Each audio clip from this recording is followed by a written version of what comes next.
Right breaking చేస్తున్నాం. Erravalli farm house నుంచి బయలుదేరిన మాజీ సీఎం కేసీఆర్ నందినగర్ నివాసానికి చేరుకున్నారు. మధ్యలో బీఆర్ఎస్ శ్రేణులని అభివాదం చేసుకుంటూ కేసీఆర్ తమ కాన్వాయ్లో ముందుకు వెళ్తున్నారు.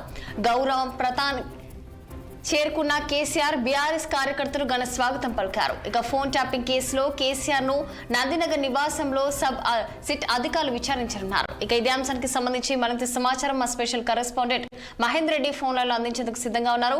చెప్పండి మహేందర్, మరి ప్రస్తుతం అయితే ఎర్రవల్లి ఫామ్ హౌస్ నుంచి అయితే బయలుదేరిన మరి మాజీ సీఎం కేసీఆర్ మరి నందినగర్ నివాసానికి అయితే చేరుకున్నట్టు కూడా తెలుస్తుంది. మరి దీనికి సంబంధించిన పూర్తి డీటెయిల్స్ ఏంటి? మొత్తానికి ఫోన్ ట్యాపింగ్ వ్యవహారంలో నేడు కీలక పరిణామం చోటు చేసుకోబోతుంది అనే దానికైతే ప్రత్యక్ష ఉదాహరణలు చూపిస్తున్నాం. ఎందుకంటే మన రాజకీయంగా దాని విమర్శలు చూస్తామైతే ముఖ్యంగా కేసీఆర్ ను విచారించే తీరు కూడా తప్పడుతుంది బీఆర్ఎస్. మొత్తానికి అయితే ఆయన ఎర్రవల్లి ఫామ్ హౌస్ నుండి నందినగర్ చేరుకోవడానికి దాదాపు గంటన్నర సమయం అయితే పట్టింది. ఇప్పటికీ ఆల్వాల్ నుంచి రావడానికి ఎక్కువ మొత్తం ట్రాఫిక్ జామ్ కావడంతో ఆయన 11 గంటలకు నందినగర్ వస్తారనుకున్న క్రమంలో 12:45 రీచ్ అయ్యేలాగా దాదాపు సమీపంలోనే ఉన్నారు ఆయన. అయితే 3 గంటలకు విచారణ నేపథ్యంలో ఒకవేళ 11 గంటలకి వచ్చినంటే ముందస్తుగా ఆయన లాయర్లతో అంతతో మాట్లాడే అవకాశం ఉంటుంది. కానీ మొత్తానికి అయితే లీగల్ టీం అంతా కూడా పూర్తి ఏర్పాట్లు అయితే సిద్ధం చేసేసింది. విచారణకు సిట్ అధికారులు అయితే ఈ మరికాసేపట్లో అంటే 3 గంటలకు అన్న నేపథ్యంలో ఇక అక్కడికి రావడానికి పూర్తిగా సిట్ అధికారులకు పోలీసులు మొత్తం దారి మొత్తం క్లియర్ చేసిన పరిస్థితి కనిపిస్తుంది. ఇక్కడ ఒక్కరు కూడా ఆ నందినగర్ ఆ ప్రాంతంలో ఎవరు కూడా ఉండడానికి దాదాపు 5 అంచెల భద్రతను అయితే ఏర్పాటు చేయడం జరిగింది. ఈ చిన్న పొరపాటు కాదు, చిన్న అవాంఛనీయ ఘటన కూడా తలెత్తకుండా, అలాగే ఎంత సీనియర్ నాయకుడైనా సరే నేడు నందినగర్ కు కేసీఆర్ ఇక్కడికి వచ్చిన తర్వాత ఈ ప్రాంతంలో ఉండకూడదు అనేటట్టుగా చాలా వరకు పగడ్బందీ ఏర్పాట్లు అయితే చేయడం జరిగింది. మనం చూస్తాం సిట్ ఏదైతే అధికారులు విచారించిన తీరు జూబిలీలో కావచ్చు, వెళ్ళిన తీరు కావచ్చు, ఒక్కొక్కరి మాత్రమే అందించిన నేపథ్యం. మరి అలాంటిది సిట్ విచారణ ఇంతవరకే రప్పించిన నేపథ్యంలో కేవలం ఒక కేసీఆర్ మాత్రమే ఆ భవనంలో ఉండడానికి ఏర్పాట్లు చేస్తున్నారు. ఆ ప్రాంతంలో మరెవరు కూడా ఉండకుండా ఉండేందుకు అన్ని ఏర్పాట్లు అయితే చేస్తున్నారు. సో చాలా పగడ్బందీగా చాలా అంటే 5 అంచెల భద్రతతో మొత్తం నందినగర్ అంతా కూడా పోలీసుల అదుపులోకి వెళ్ళిపోయింది. ఇక్కడ ఎవరు కూడా అనుమానితులు కావచ్చు, పార్టీ కార్యకర్తలు కావచ్చు, ఎవరినైనా సరే ఇక్కడ సమీపంలో కూడా రాని పరిస్థితి ఉంది. ఇంకా సేపట్లో కేసీఆర్ నందినగర్ నివాసానికి చేరుకుంటున్నట్టుగా కూడా తెలుస్తుంది. మరి 3 గంటలకు కరెక్ట్ గా విచారణ అయితే మొదలు కాబోతుంది. అయితే దీంట్లో మనం ఒక విషయం మాట్లాడుకోవచ్చు. ఇట్లా మొదట హరీష్ రావును 7 గంటల పాటు విచారించారు. తర్వాత అదే కేటీఆర్ ను కూడా దాదాపు అంతే సమయం విచారించారు.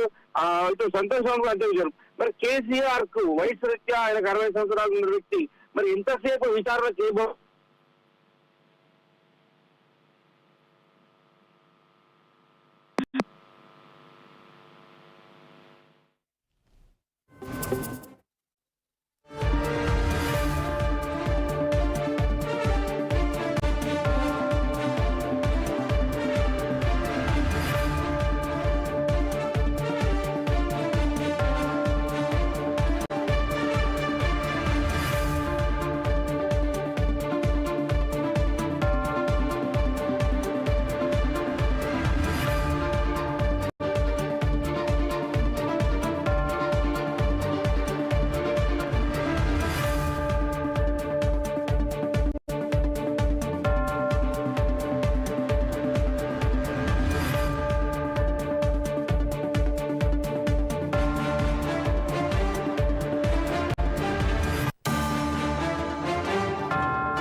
ఎర్రవల్లి ఫామ్ హౌస్ నుంచి బయలుదేరిన మాజీ సీఎం కేసీఆర్ నందినగర్ నివాసానికి చేరుకున్నారు.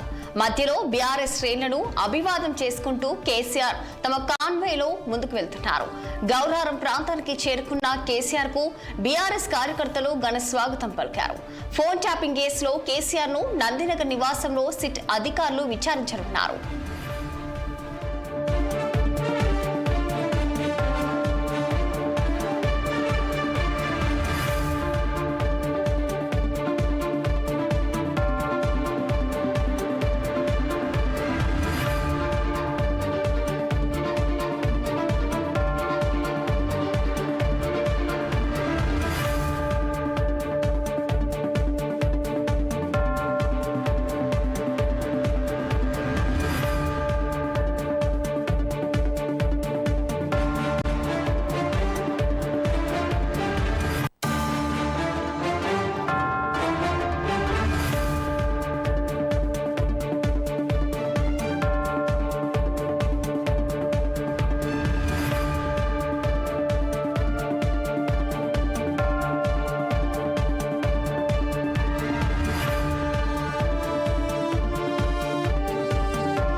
ఎర్రవల్లి ఫామ్ హౌస్ నుంచి బయలుదేరిన మాజీ సీఎం కేసీఆర్ నందినగర్ నివాసానికి చేరుకున్నారు. మధ్యలో బీఆర్ఎస్ శ్రేణులను అభివాదం చేసుకుంటూ కేసీఆర్ తమ కాన్వాయ్లో ముందుకు వెళ్తున్నారు. గౌరవరం ప్రాంతానికి చేరుకున్న కేసీఆర్ కు బీఆర్ఎస్ కార్యకర్తలు ఘన స్వాగతం పలికారు. ఫోన్ ట్యాపింగ్ కేసులో కేసీఆర్ ను నందినగర్ నివాసంలో సిట్ అధికారులు విచారించనున్నారు. మరి ఇదే అంశానికి సంబంధించి మరింత సమాచారం మా ప్రతినిధి కృష్ణహరి లైవ్ లో అందించేందుకు సిద్ధంగా ఉన్నారు.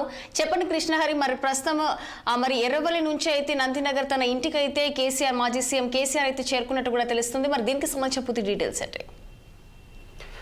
మరి కాసేపట్లో నందినగర్లోని నివాసంలో మాజీ ముఖ్యమంత్రి కేసీఆర్ని సిట్ అధికారులు విచారించబోతున్నారు. సిట్ అధికారుల బృందం కొద్దిసేపటి క్రితం నందినగర్ నివాసాన్ని కూడా పరిశీలించింది. ఏ గదిలో కేసీఆర్ని విచారించాలి, ఎవరెవరిని అనుమతించాలి అనే కోణంలో కూడా ఇటు బృందం తనిఖీ చేసిన పరిస్థితి కనిపిస్తుంది. కేసీఆర్ ఒక్కళ్ళనే ఆ విచారణ గదిలో విచారించేందుకు కూడా సన్నాహాలు చేస్తున్న పరిస్థితి కనిపిస్తుంది. మాజీ ముఖ్యమంత్రి కేసీఆర్తో పాటు తన వ్యక్తిగత న్యాయవాదులు కూడా ఉంటారని మొదట్లో అనుకున్నప్పటికీ కూడా ఎవరికీ అనుమతి ఇచ్చే పరిస్థితి లేదు అనే కోణంలో కూడా ఇటు సిట్ అధికారులు ఏర్పాటు చేసుకుంటున్న పరిస్థితి కనిపిస్తుంది. నిన్నటి నుంచి కూడా ఎప్పుడైతే సిట్ అధికారులు ఇటు కేసీఆర్కి నోటీసులు జారీ చేశారో అప్పటి నుంచి కూడా రాష్ట్రంలో ఒక రకమైన ఉత్కంఠ వాతావరణం నెలకొన్న పరిస్థితి కనిపిస్తోంది. ఇటు పార్టీ వర్కింగ్ ప్రెసిడెంట్ కేటీఆర్ కూడా నిరసన కార్యక్రమాలకు ఆయన పిలుపునిచ్చారు. సుమారు 1200 గ్రామాల్లో నిరసన కార్యక్రమాలు తెలియజేయాలి, కాంగ్రెస్ ప్రభుత్వానికి వ్యతిరేకంగా ఈ కార్యక్రమాలు ఉండాలని ఆయన పిలుపునిచ్చారు. కొద్దిసేపటి క్రితం తెలంగాణ భవన్కి కూడా పార్టీ శ్రేణులు పెద్ద ఎత్తున చేరుకున్న పరిస్థితి కనిపిస్తోంది. సుమారు 3000 మందికి తెలంగాణ భవన్లోనే భోజన సౌకర్యం కూడా కల్పించారు. అంటే ఏ స్థాయిలో ఈ నిరసన కార్యక్రమాలు ఉండాలనే అంశాన్ని కూడా ఒక స్పష్టతతో ముందుకెళ్తున్న పరిస్థితి కనిపిస్తోంది. మొత్తానికి కొద్దిసేపటి క్రితమే నందినగర్ చేరుకున్న పరిస్థితులు కనిపిస్తున్నాయి. కేసీఆర్ భారీ కాన్వాయ్తో ఆయన ఫామ్ హౌస్ నుంచి ఇటు హైదరాబాద్కు బయలుదేరిన పరిస్థితి కనిపిస్తోంది.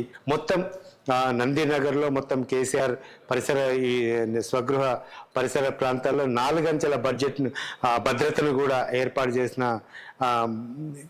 చేసిన పరిస్థితి కనిపిస్తోంది. ఓ పక్క జూబ్లీహిల్స్ మొత్తం రోడ్ నెంబర్ 3తో పాటు ఇటు క్యాన్సర్ హాస్పిటల్, అట్లాగే రోడ్ నెంబర్ 12 ఈ రోడ్లన్నీ కూడా అష్టదిగ్బంధనం చేసిన పరిస్థితి కనిపిస్తున్నాయి. మరి కాసేపట్లో మాజీ ముఖ్యమంత్రి కేసీఆర్ని విచారించేందుకు కూడా సన్నాహాలు చేస్తున్నారు. ఈ నేపథ్యంలోనే పార్టీ శ్రేణులందరూ కూడా కాస్త భావోద్వేగానికి గురైన పరిస్థితులు కనిపిస్తున్నాయి. రాష్ట్ర వ్యాప్తంగా ముఖ్యమంత్రి రేవంత్ రెడ్డి దిష్టి బొమ్మను దహనం చేయడం, రోడ్లపైన బైఠాయించడం, ఈ కార్యక్రమాలు మాజీ ముఖ్యమంత్రికి ఏ విధంగా నోటీసులు ఇస్తారు, ఇది అనైతికం అనే కోణంలో కూడా వీళ్ళందరూ నిరసన వ్యక్తం చేసిన పరిస్థితి. కొంతమంది నాయకులను ఎక్కడెక్కడ అరెస్ట్ చేస్తున్న పరిస్థితి, కొంతమంది గృహ నిర్బంధాలు చేసిన పరిస్థితి. మొత్తానికి తెలంగాణ వ్యాప్తంగా ఈ నిరసనలు తారాస్థాయిలో చెలరేగుతున్న పరిస్థితి స్పష్టంగా కనిపిస్తోంది. Right Krishnahari, thank you.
Erravalli farm house నుంచి బయలుదేరిన మాజీ సీఎం కేసీఆర్ నందినగర్ నివాసానికి చేరుకున్నారు. మధ్యలో బీఆర్ఎస్ శ్రేణులను అభివాదం చేసుకుంటూ కేసీఆర్ తమ కాన్వాయ్ లో ముందుకు వెళ్తున్నారు. గౌరారం ప్రాంతానికి చేరుకున్న కేసీఆర్ కు బీఆర్ఎస్ కార్యకర్తలు ఘన స్వాగతం పలికారు. ఫోన్ ట్యాపింగ్ కేసులో కేసీఆర్ ను నందినగర్ నివాసంలో సిట్ అధికారులు విచారించనున్నారు.